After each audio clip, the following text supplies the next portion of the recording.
guys, it's your girl, DiDa Ritz. I'm back. Welcome to another episode of Detailz. The Spice.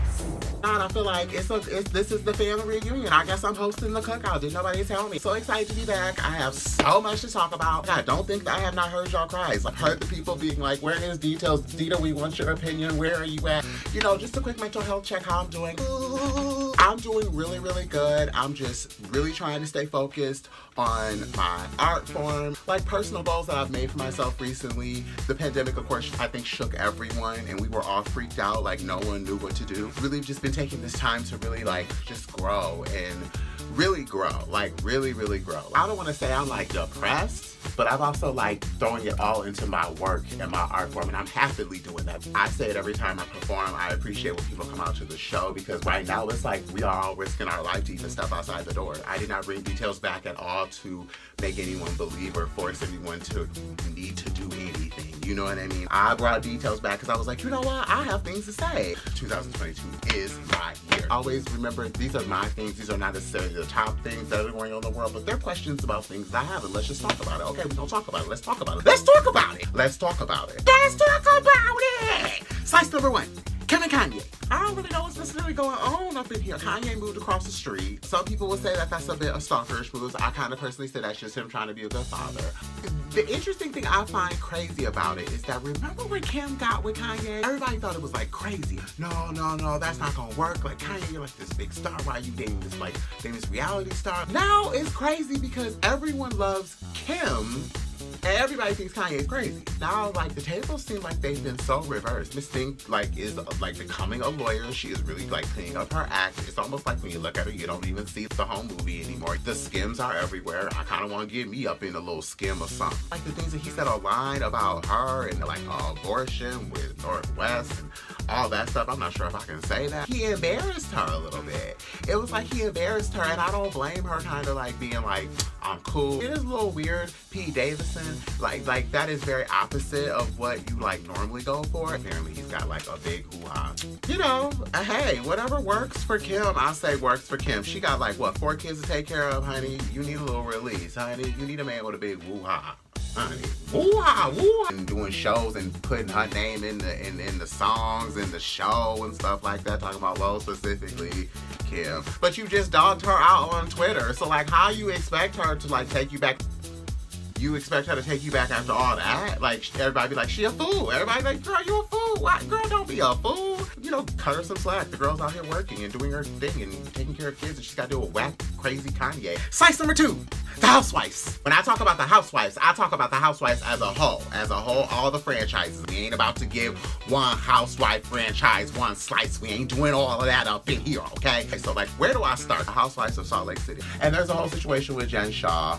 And I kind of am, like, really, like, kind of sad because, like, Jen Shah kind of is, like, I mean, the show, she kind of, like, is kind of, in my opinion, like, one of the, like, most noticeable housewives from Salt Lake City. So it would be hard if, like, she, you know, had to go to the big house. I'd be like, damn, like, where is Jen Shah? Because she kind of gives me life. I ain't gonna lie. Kind of crazy, but she gives me life. Do I think that she knew about any of that? And I always say, like, maybe she worked in a certain position where she just did not know that that was going on. Maybe she had a boss who was being shady and he the one who was really the head of the operation. Like, we don't really know yet. I guess all of it is still unfolding. Lisa, I can't do Lisa. You know, here's my thing about Lisa. I can handle an unapologetically rich bitch, coined out and like smell like coin, look like coin, like taste like coin, like all that. I can handle a bitch who look like that. But what I cannot handle is a snobby bitch. I can't handle no snobby bitches. And Lisa just gives me snobby. When the whole thing happened with Jen and all that, they was like, you know, is Jen Shah there? Like, oh my God, I am shaking. Girl, what is you shaking from? You have nothing to do with this. Talking to her lawyer, asking all them damn questions. You ain't doing nothing wrong. They didn't ask for Lisa. They asked for Jen when they got there. Bitch, like, stop. It ain't about you. I don't know if I'm the only one who sees it, but she's just weird. I feel like Whitney would drag a bitch if she had to. I forget Miss Thing who wears the little Balenciaga red shirt. I like her always. She always ready to drink and turn up. Mary Crosby is crazy as hell. Hope she get that closet fixed. She got some things in there, honey. You don't want to get robbed. I forgot her name, but yes, honey. And her husband wanted a sister wife. How dare her husband ask her that question on national television? You need to get popped for that. And I don't got nothing against sister wives, no, but that damn, don't ask that question on national television like that. Her daughter is sickening though. I'm not watching Housewives of OC. For some odd reason, I've never gotten into Housewives of OC. I know that that's like the first one, and I did watch the first couple of seasons, but like these new seasons don't have any of the girls that I like recognize, and like, you know, I like the Tamras and the Vickies. And so I just haven't really like watched anything with Housewives of OC. Housewives of Potomac was everything. Miss Nicki Minaj came through. She asked all the questions that needed to be asked. I appreciate that. Housewives of Beverly Hills, you know, Housewives of Beverly Hills always gives me extravagance and wealth and all that. So I'm always here for it. Like, I'm never really upset about anything that they do, or no matter what the drama is. Sometimes I feel like the drama is just wish-washy. This season was good because of Erika Jayne's situation. People ask me if I know Erika Jayne has something to do with that, or which did she know? And here's my method about it. I agreed with, I think Lisa Rinna has said it. Lisa Rinna was very much like, you know, sometimes women in Beverly Hills just don't know what their husbands are doing. They're just living the life and doing what they do, and they just don't know. And I truly believe that. I truly believe that, like, Erika Jayne was probably just one of those women in Beverly Hills living her life, telling her truth. I don't think that she knew anything about it, and I don't know. I trust Erika Jayne's judgment. She seems like she's a very smart cookie. Housewives of Atlanta always gives you the drama. I'm really excited about Marlo Hampton getting a peach. Like, I can't tell you how really excited I am about that. Like, there's so many reasons why. Like, Marlo Hampton is truly queen. She's epic. She's a fashion. Housewives of New York was straight trash. Straight trash. No disrespect to Bravo or Andy Cohen. I really, really love what y'all do over there. It's sickening. I've met a few people who work at Bravo, and they have like told me before that they gonna try to get me on as a bartender. I'm just saying, can we get that to happen to those people that I met? They was in Palm Springs. Slice number 3, the Zeus Network. Okay, so let me tell y'all something. If y'all have not watched or downloaded, if you guys have not downloaded the Zeus Network app, oh my God, please go do it. Now, let me tell you something. It is your quintessential, like, trash reality TV. We all need it at times. Let's not try to act like we all good and only just sit around and watch, you know, a baby story or, you know, Say Yes to the Dress. And one of the shows on there, Jocelyn's Cabaret, I absolutely love to watch. I love to watch that. Jocelyn is absolutely crazy and insane, and who does not love the Puerto Rican princess? The other show on there that I like watching is One More Chance, because I grew up during the whole Flavor of Love and I Love New York time, so like I really enjoy watching, like, I guess Chance like do this whole show and kind of come full circle. And not to mention, he's a very good looking man still, so I mean, he deserves love, right? So hello, he's getting the love. If you're like a Bad Girls Club watcher like I used to be when I was younger, like I used to love watching the Bad Girls Club all the time. No shade, I still kind of do. Love this show, The Conversation. It kind of brings on all the old school bad girls, and they all kind of chat out. And then there's been some non-bad girls clubs that have Roland Ray, along with Bobby Lights from Love and Hip Hop, and Tommy, who I love, and Akbar were on there. It was all black owned. It was like great binge watching TV. And people are like, oh my God, how you support this? It's just showing us in a bad light. Well, you know what? Sometimes black folks, we ratchet. Sometimes we are wired differently, and we have to handle conflict differently. And also, it's an all black network. I'm gonna support it. Like, I'd rather them be on an all-black network fighting, pulling hair, snatching wigs than on some, you know, y'all know. Like, don't make me get started. Slice number 4. Ghislaine Maxwell and Jeffrey Epstein. Honey, Miss Thing pleaded guilty. And let me tell you something. I've been following this case because I have watched all the documentaries. I have watched all the interviews. I have really taken, like, part of my time out of my life when I want to watch something to watch anything that has to do with the horrible things that happened to the victims of Jeffrey Epstein and Ghislaine Maxwell. So I'm very happy that she pleaded guilty, because let me tell you something, I was scared that Miss Thing was not going to plead guilty. I thought she was going to have like a kick-ass lawyer team and, you know, do some shit that you know that the white people do sometimes. And so I was really, really scared. So honey, let's see what the sentencing gonna be. It's all about that sentencing, you know, because sometimes when they sentence white people, they really give them a lenient, more sentence than they give black people. So I just really want to make sure that she is given every bit of the justice that she deserves it, because if y'all have ever watched any of the documentaries or any of the news specials that they did on any of the victims of Jeffrey Epstein, it is terrible. On that, hopefully she will sing like a canary. You know, I have come to learn that all of this Jeffrey Epstein, R. Kelly kind of like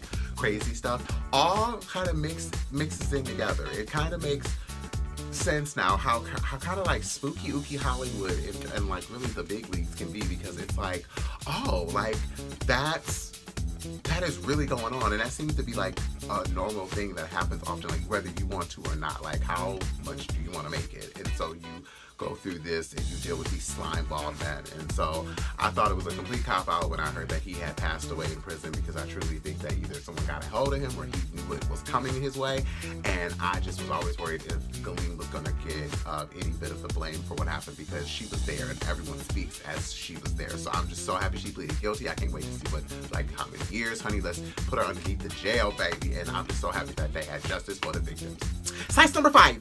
RuPaul's Drag Race Season 14 announcement. So I watched the announcement literally today. I had seen all like the little videos and stuff online, but I hadn't really sat and watched like the full hour situation that's on YouTube. It seems like this season is a really, this is a spicy bunch of queens. Some of the people who stuck out to me that I really like, Bosco was like super funny, and I thought that like it was very like, they just knew already, like I love a bitch who was ahead of the joke. Jasmine Kennedy, I like Jasmine Kennedy. She was giving me life and everything. I was like really, I like a little opulent bitch, you know. I like a bitch who look like, you know, opulence and queens and money, you know. I like that. So I could see myself hanging out with her, definitely. Cornbread, I actually am really rooting for Cornbread. I met Cornbread in Palm Springs once, and she was like super sweet. I was at a show she was hosting, and she was hilarious, and she is such a great host. She is amazing on the microphone. If you ever get a chance to go see Cornbread on stage, she's absolutely amazing. Just hosting the show alone, performing, I mean, she's great. Oh, that Georges, I thought Georges was everything. I was getting life with Georges, just their vibe and who they are. Like a bitch who's like, I'm the shit. Even if you don't look like the shit,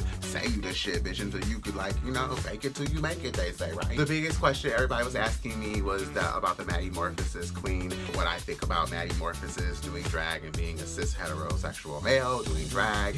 This is my take on it, okay? I believe in anybody to do drag. If we allow straight white women to come in and do drag, we should allow straight white men to come in and do drag too, so we can't be discriminating, y'all, okay? On the other hand, I feel like, you know, like, I've been doing this for 20 years, and I feel like, you know, there are just the whole thing about, you know, when I first came into the game, it was about paying your dues and really like going to the shows and really like finessing yourself. I just hope they understand how much of, and shout out to T.S. Madison when I say this, but I hope that Maddie just understands how much of the pussy we gonna need to be honestly stepped out consistently to be proving yourself, because I believe in you. But I just thought it was interesting that they was all like, oh, I don't know if the drama comes to me, I mean, I guess I'll walk away. No, girl, you ain't gonna feel like that when the cameras is in your face, bitch. Who are you talking to? Shang-a-lang-a-lang. But if it don't involve you, then you really love the drama. I wonder what they gonna do with this whole entire, like, Willy Wonka golden ticket type of situation. Is there another girl that we don't know about yet? Are they going to show us half the cast first and then the other half the next following week? There's just a lot of questions, I think, that always come with when watching RuPaul's Drag Race, because you never know how they're gonna present it to you. You never know what they're gonna do. You never really know what's going on. There's always twists and turns. It's like a Tyler Perry movie. Okay. So I thank you guys so much. Hope you guys enjoyed this show. Remember, I will be back next Monday for another episode of Detailz. The Slice. Bye.